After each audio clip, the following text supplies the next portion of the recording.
Bonjour à tous. Aujourd'hui, j'ai eu envie de vous parler de quelque chose d'assez extraordinaire, mais qu'on rencontre très souvent, en fait, dans notre vie. J'avais envie de vous parler des signes, des messages et des synchronicités.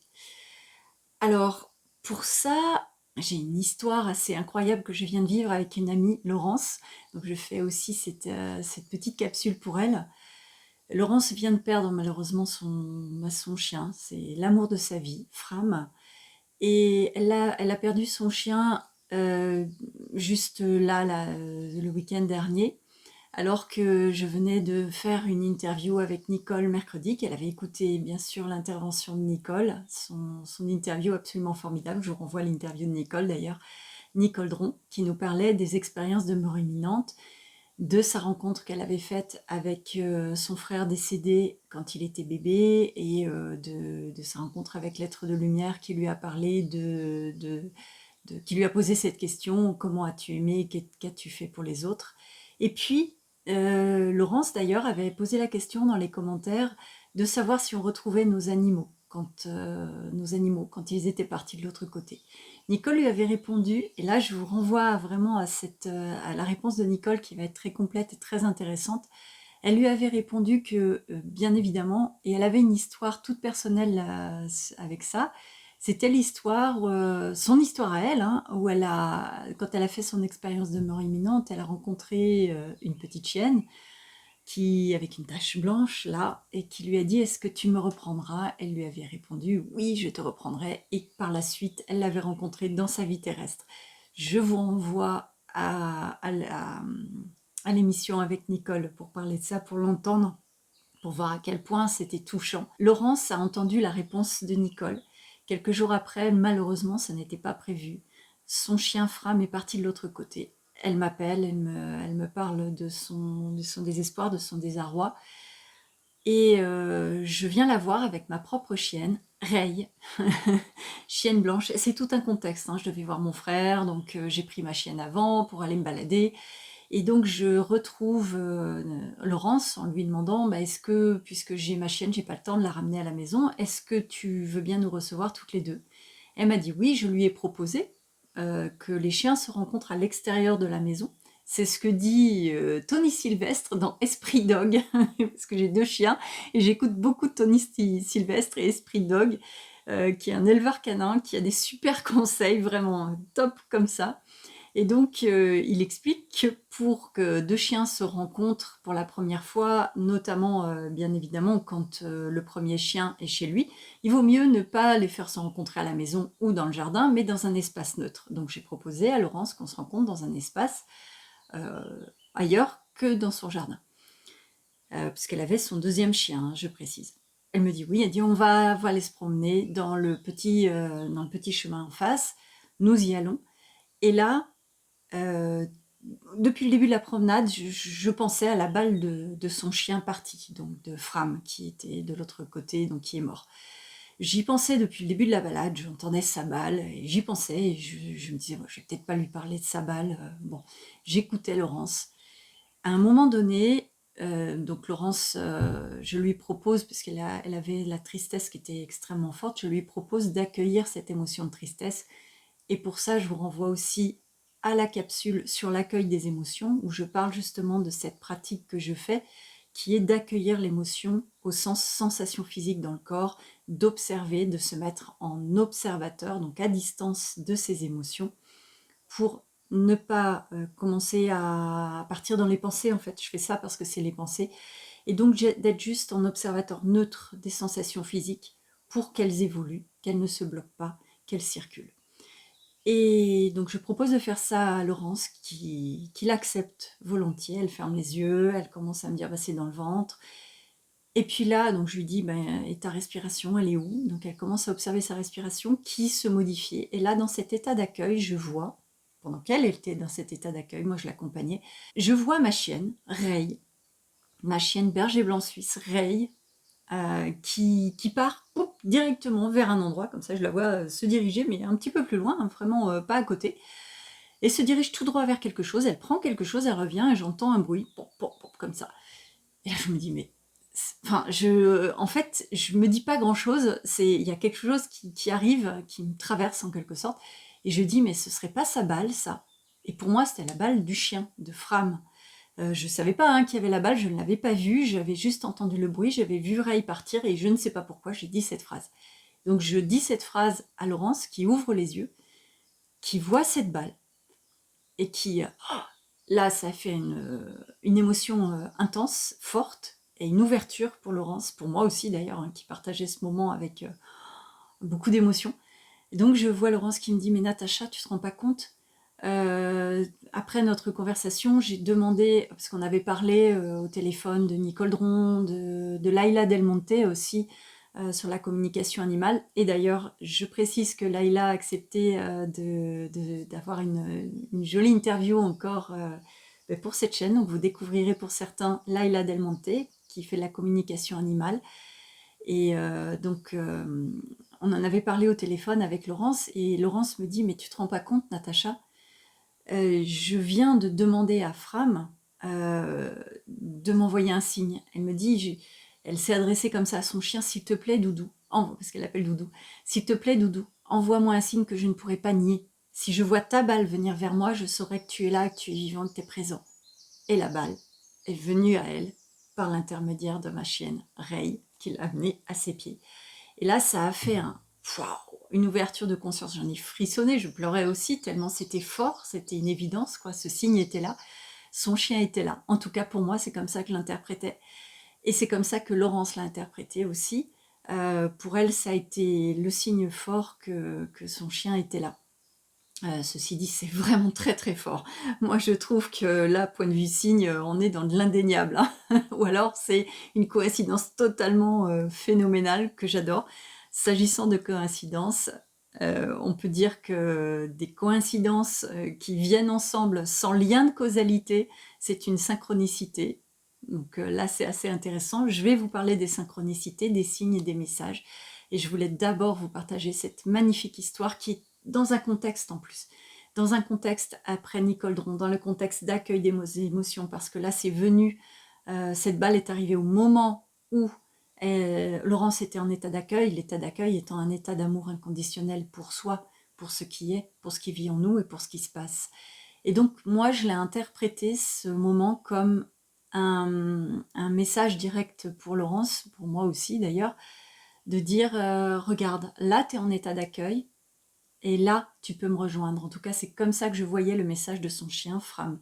Certains pensent que les animaux ont une conscience peut-être moindre que celle des humains. S'agissant de conscience, je ne vais pas le définir aujourd'hui. La conscience peut prendre des définitions vastes. On peut avoir conscience de soi, de la position de son corps dans l'environnement, conscience de ses pensées, conscience de qui on est.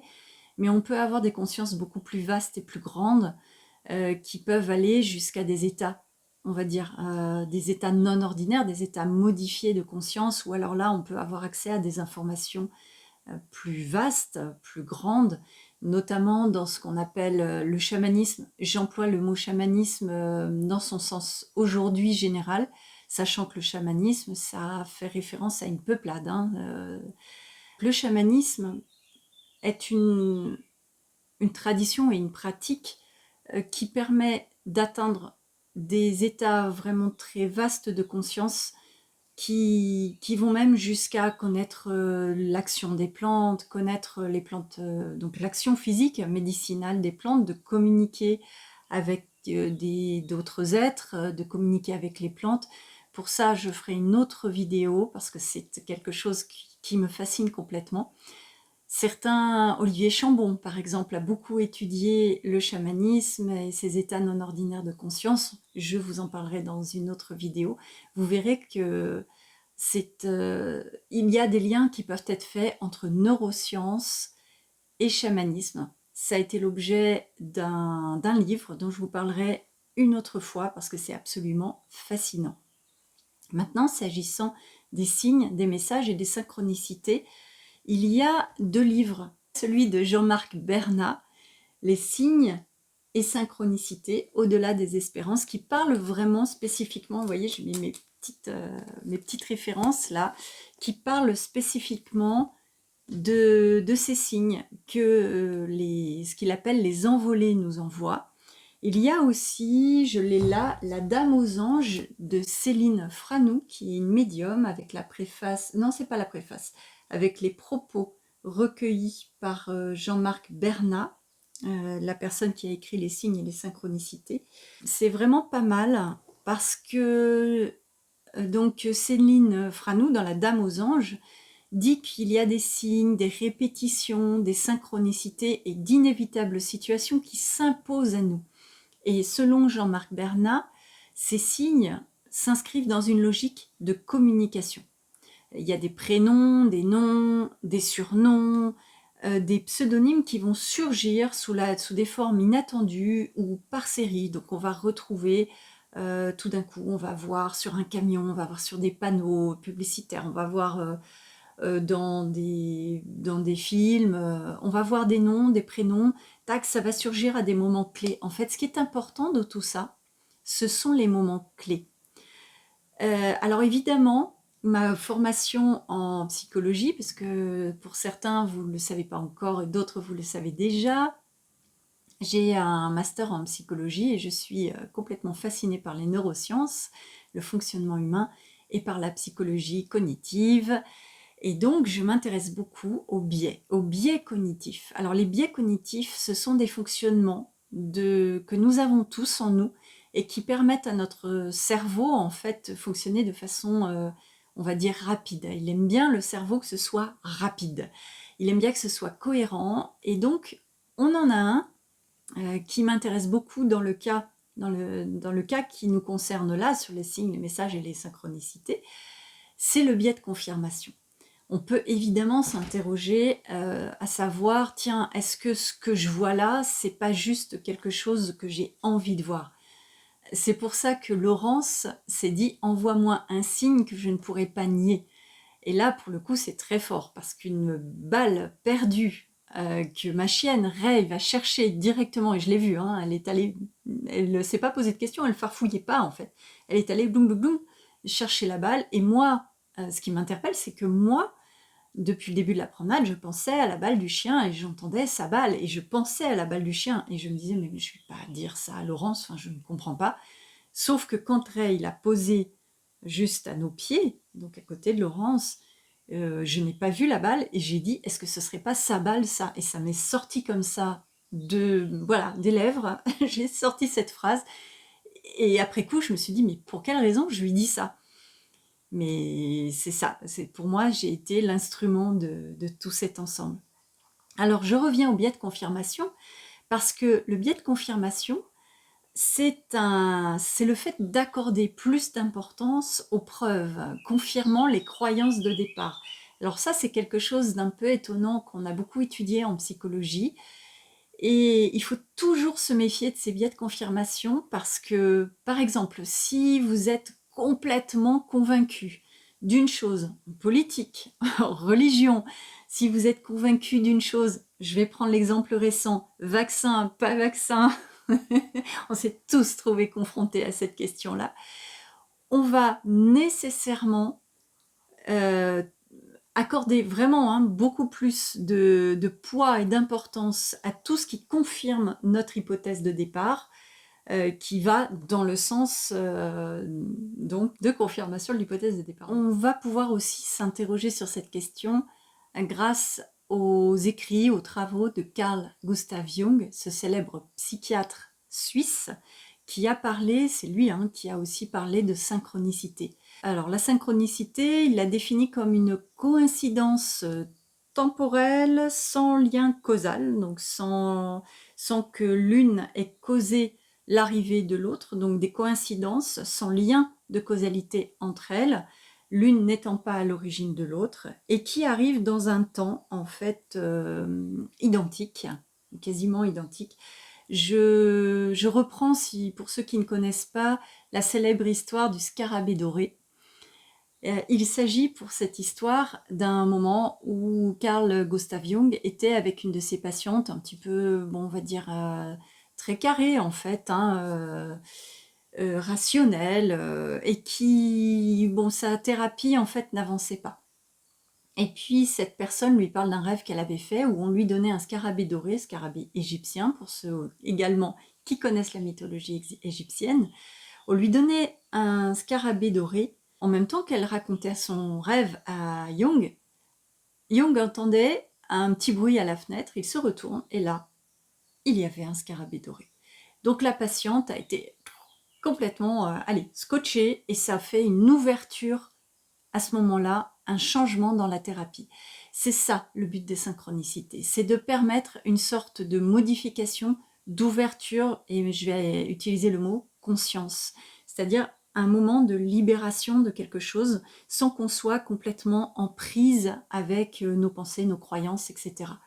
À mon sens, les synchronicités, les messages ont cet impact sur nous, on se bute. Je ne saurais pas évidemment définir et dire l'objectif de tout ça, mais ce que certains ont pu constater, donc Jung, c'est que l'arrivée de ces synchronicités, de ces moments particuliers, font que tout d'un coup, ça ouvre une brèche en fait dans nos façons de concevoir le monde, nos certitudes.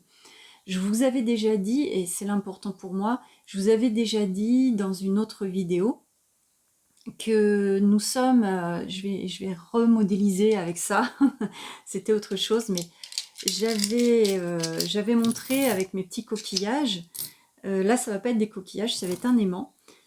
C'est assez marrant de voir ça comme ça. On va dire que ça c'est nous dans notre essence. Je ne définirai pas ce qu'on est nous parce que je ne le sais pas. Et dessus, nous allons avoir nos croyances,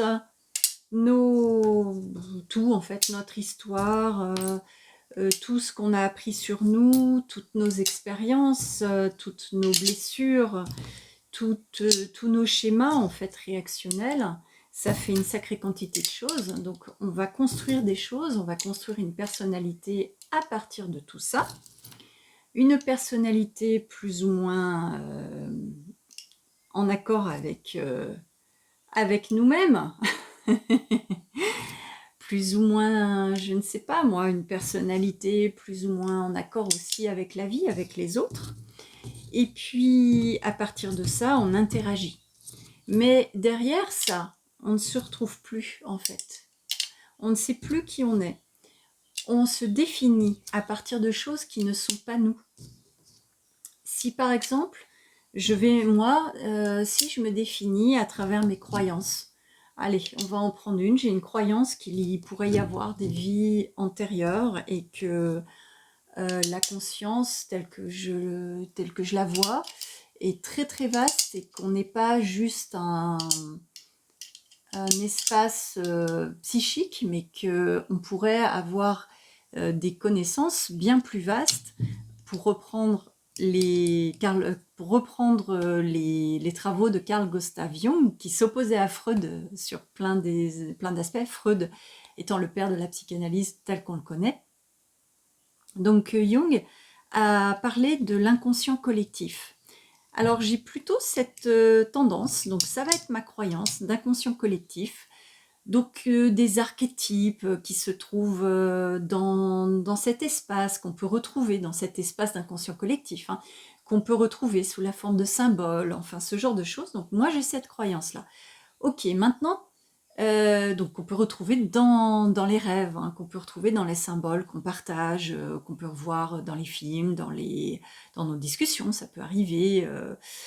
On va retrouver certains symboles, certains archétypes qui font partie de cette vaste conscience collective. Donc, pour ma part, j'imagine qu'il y a ma petite conscience de Natacha et qu'il y a conscience de chaque personne, et puis qu'il y a un espace très très vaste qui est finalement notre conscience à nous. Donc je ne nous vois pas comme juste une conscience individuelle, mais je nous vois comme une vaste conscience. Et pour reprendre les travaux de Jean-Jacques Charbonnier, puis d'autres encore là-dessus, de conscience extra-neuronale, c'est-à-dire de conscience non créée par le cerveau.